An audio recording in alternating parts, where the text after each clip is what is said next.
Hi, welcome to my next video. This time I wanted to show you the next picture from the Tokyo at Night series. The series is already finished and you have seen the 8th picture in the series. I'm sorry that I switched the order, but I wanted to show you how I used the airbrush to make that illustration. This one does not have any airbrushing in it, but either way it's interesting I think, and I want to show you all the making of videos for all the illustrations in this series. Okay, so the first step in making this piece was to do a sketch. I'm using here the BIC Evolution pencil, which is kind of hard and does not leave such black marks.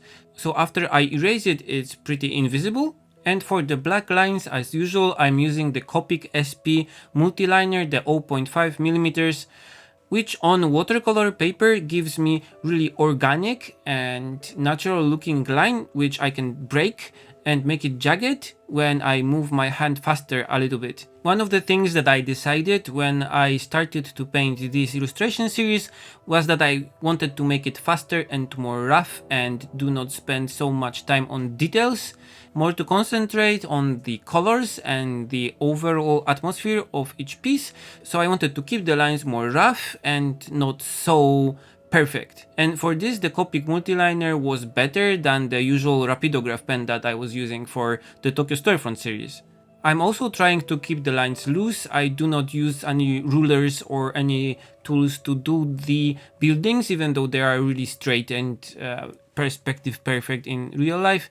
In all of my pictures recently, I'm trying to get away from the perfect lines of the digital animation backgrounds that I was doing while I was working in the animation studio. So this is one of the efforts also. After erasing the pencil sketch, it was very light, but I like to erase it completely so I don't have any stray lines. I started to color the whole picture using my usual Schmincke watercolor set. These are the Schmincke Horodam series watercolors, so the professional line. And with this picture I had a lot of fun coloring because it has a lot of big uniform surfaces, like the sky in the middle and the buildings on both sides and the building in the middle. So I really could try whatever I wanted with nice color transitions and nice granulating effects using some of the Schmincke watercolors that have this granulating touch, like for example the Potter's Pink I use a lot in this series.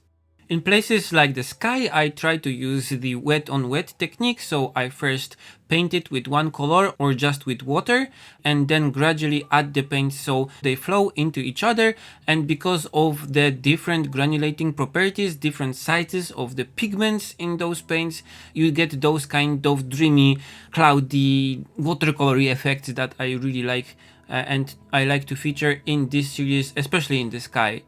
And for places like the walls of buildings where I try to make a nice transition of colors, I just start from the probably lightest color and then go and gradually color in the space, on the way changing the color, on the way adding different paint to make this fluid transition from one point to another. And sometimes I even use more colors, like 4 colors for one transition. For the really delicate white details of the fence in this painting, I used the Dr. P.H. Martin's bleed proof white, which is like a white gouache, and I preferred to do it this way because even if I would use the masking fluid, the lines wouldn't end being so thin and uniform. Other than the fence, I also used the white paint to do some highlights and light effects in this painting, but I'm trying to keep the white paint to minimum because I don't want to make it a gouache painting.